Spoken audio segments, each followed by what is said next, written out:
Good morning. How are you doing today, Celeste? I'm doing darn well, thanks. Are you from out west? When we say darn well out west, we mean it. I'm from LA. Yeah. Right. I've always believed that if we were to invent sugar today, it would be a legalized drug. And after listening to Big Sugar, I am convinced that it's still a drug. It's just a legalized drug. Yeah, I agree. In fact, we spoke with people who said it actually should be a regulated substance. And I can't disagree with you. Hey, I mean, when the president is saying we should only have 2 beers a week, I mean, what are we going to do with sugar here, huh? Yeah. And I tried very hard to cut it out of my diet almost entirely. If you listen to the podcast, you know that didn't turn out well. It has now infiltrated, seeped into almost everything that we eat. Mm-hmm. Our vitamins, our drinks, our bread, our pasta, our peanut butter, that it became a part-time job. It became expensive and it became a part-time job for me to try to get rid of it. So it wasn't possible for me. Other people are more successful. But yeah, if I could, I would absolutely stop eating it. Well, and making matters worse, Celeste, is the fact that now they want to get aspartame completely out of our lives. And wasn't that just a go-to escape? But I know it's dangerous, but it wasn't sugar. I'm not entirely sure that aspartame is as dangerous as it has been made to seem. There are plenty of sugar substitutes that have shown no dangers or negative side effects at all. And, a lot of U.S. scientists came out when that report recently came out, which I assume you're alluding to, yep, very strongly to say, look, this report was clearly influenced by the sugar industry, and one of the things that we uncovered over the course of this investigative podcast was how strongly the sugar industry was able to manipulate scientific studies and scientific research to squelch investigation into the dangers of sugar on our health for a long time, to make it appear that fat was the real danger to our cardiovascular health and that sugar was not a danger. I found this old ad that said, look, if sugar really makes you fat, then how come there's so many skinny kids? That's literally what this ad said. So yeah, I would, unless you're a scientist, I would be very careful about these headlines that tell you, to avoid sugar substitutes. I came from the state of Montana where we had sugar beets out there. Oh, down here in the Carolinas, mm-hmm, everything is sugar cane. And God, I didn't realize that sugar cane is such a big thing here, a made for profit for Jamaica to Florida. Yeah, and all over the world as well, in many parts of Indonesia as well, and throughout the Caribbean, of course. Sugar, sugarcane has been was for a very, very long time the major source of sugar as soon as they discovered it. But it's so labor intensive, yep, that when they discovered they could make sugar through sugar beets, that rose as well. But sugar beets also have issues, and they're also not necessarily easy to produce and extract sugar from either. We haven't found the ideal way to make all of our food sweet. Mm-hmm. There's no magic bullet here. And maybe that's okay. But sugar cane is, if you've never seen it, sugar cane is a tall, massive plant. It is thick. You need sometimes both hands to put your hands around a sugar cane. It is thick, like wood, like hard. And you can very easily, I don't know if you've ever been in a cornfield, like a real cornfield. Yeah. It is quite easy to get lost in a sugarcane field, and the leaves are sharp. They can cut you. It's a serious plant. Do you ever sit back and go, who was the first? Who decided one day, I think I'm going to open up this sugar cane and, oh my God, look what's inside? I mean, I think that about lots of plants, don't you? I mean, don't you ever look at an artichoke and thought, yeah, Who discovered that just the thick part of this plant was delicious? I mean, I think that's true of a lot of things. Who knocked on a coconut enough times? I mean, I have to assume that at some point, lightning struck a sugarcane or something, and you smelled this sweet burnt sugar and you tasted it, right? I mean, it had to have happened at some point. Didn't take too long. One of the things that you expose inside the podcast Big Sugar, and this really kind of shocked me, and that is that the workers are abused.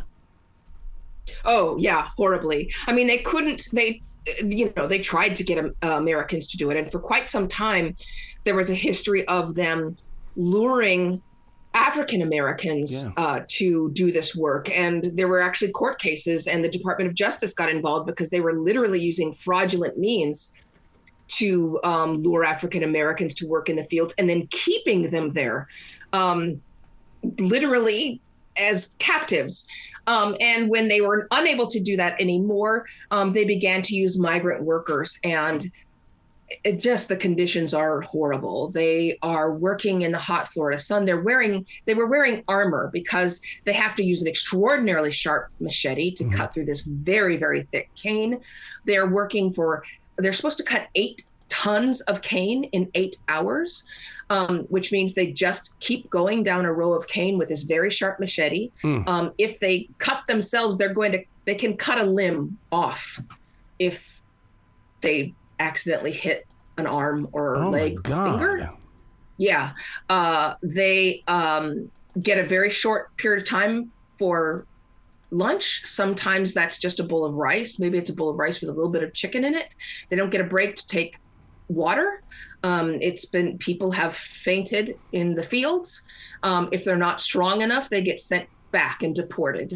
The housing in which they were given, we have documentary footage. Some documentarians actually disguised themselves and broke through because they were the owners of these companies tried very hard to keep anybody away from these workers, and got footage of the places where they lived, and they were just horrible. I mean, honestly, as an American, I was ashamed of the way we treated these workers. We needed them. We needed them because we ourselves would not do this job, and we treated them horribly, and then stole their wages.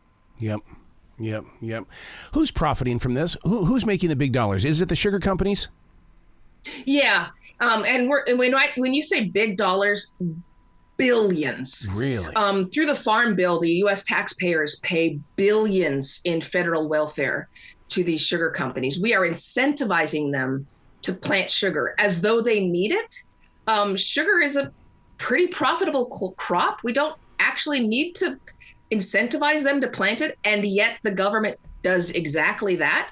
So we pay them billions, over $2 billion to plant sugar, and yet we as taxpayers also pay more for our sugar in the grocery store than almost any other developed nation. Yep. So yeah, these small number of people that own these sugar companies are billionaires, massively wealthy. I got to come clean with you, Celeste, in the way that during the lockdown, I took up a job at a grocery store because I just wanted to be with people. And in all the carts that people are trying to break out of the building with, all the theft items, I have never seen sugar in a basket. In all the things that they're stealing, I've never seen sugar in a basket.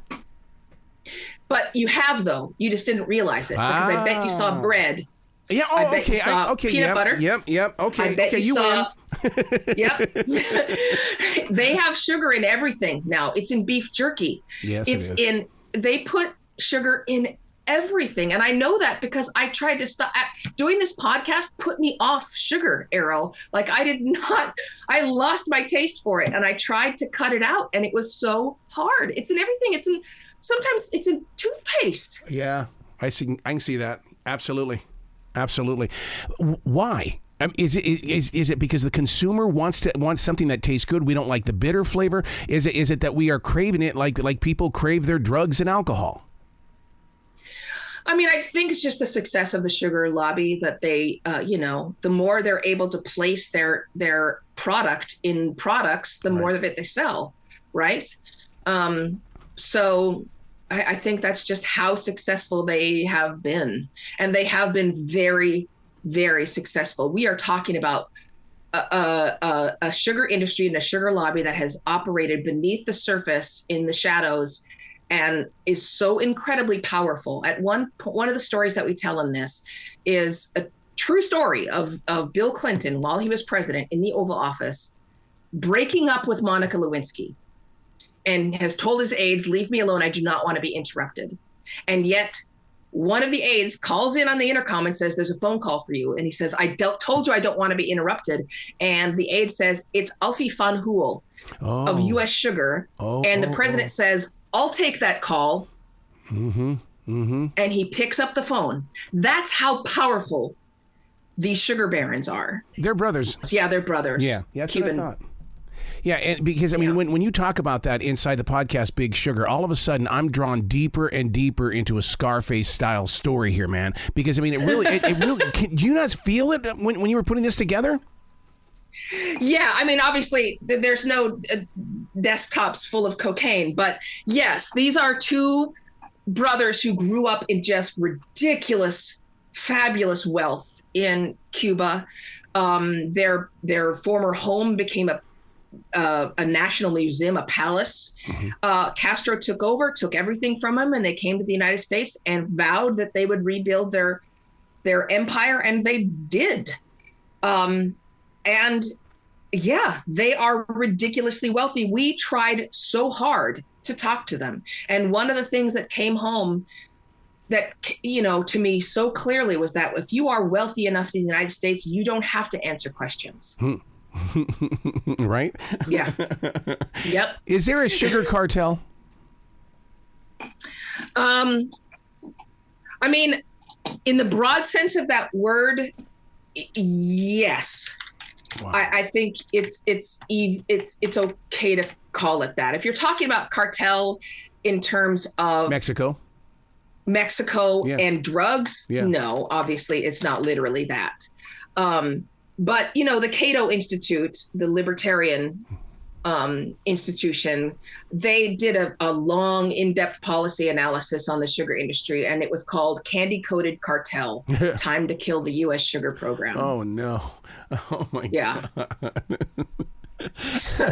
Who's knocking on your door from this sugar company? Because somebody's got to be coming to your door going, will you stop it? You're saying way too much. I have not gotten those emails, but what we are getting are a lot of reviews on the podcast that are 1 star and are very, very similar in content and wording. Suspiciously similar. It's almost like when you go to Amazon and you find a whole bunch of 5-star reviews that sound really, really similar, yeah. and they all misspell the same words. Do you know what I'm talking about? It's the same thing here, where there's a whole bunch of 1-star reviews that sound suspiciously the same. So, you know, and again, you know, a lot of those things don't come directly to me. I can't say what kind of messages the producers have received. Right. I have not gotten those direct messages, you know. But again, this is also an industry that has been extremely good at operating in the shadows for a very, very long time. Hundreds of years. Let's talk podcaster to podcaster in the way that we all go through these moments where we have this idea. Your idea was, we're going to talk about Big Sugar. Did you go through the cold sweats of wondering, is this going to work? What are we going to do that's going to make it different?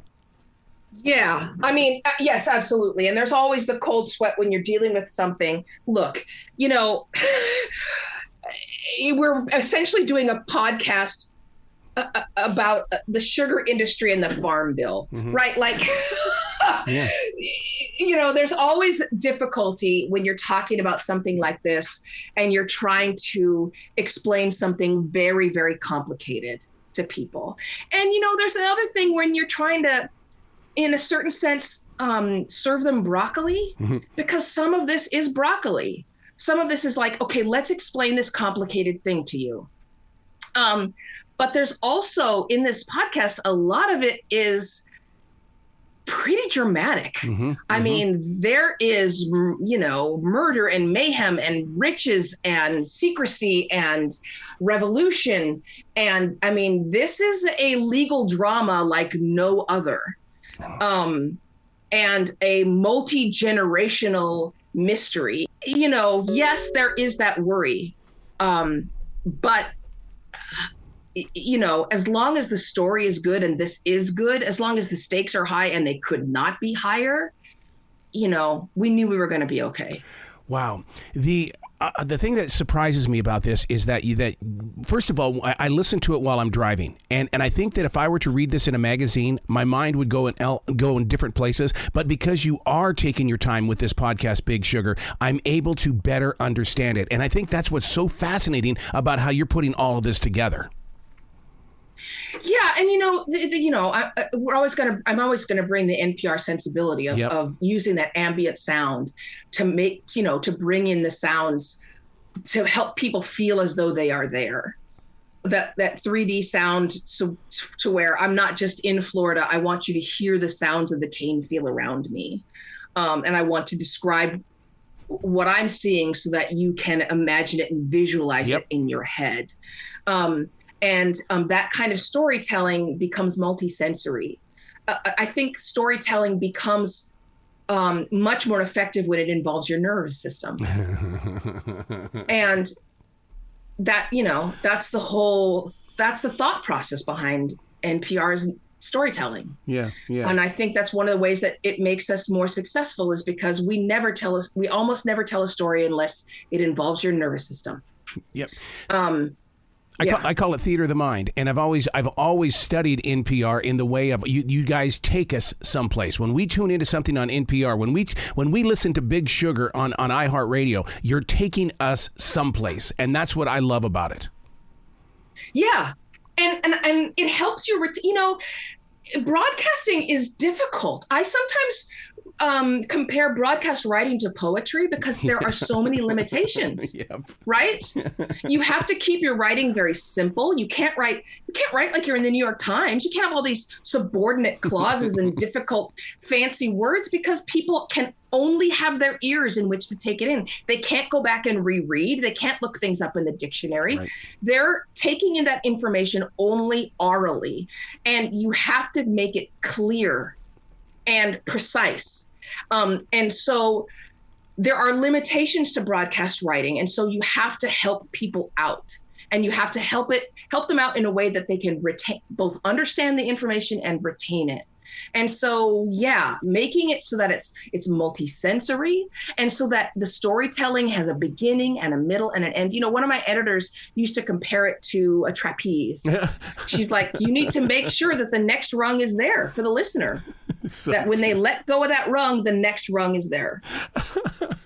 You got to come back to this show anytime in the future. The door is always going to be open for you. Really appreciate that. Thanks. Well, you be brilliant today, okay? I plan on it. Thanks. You too.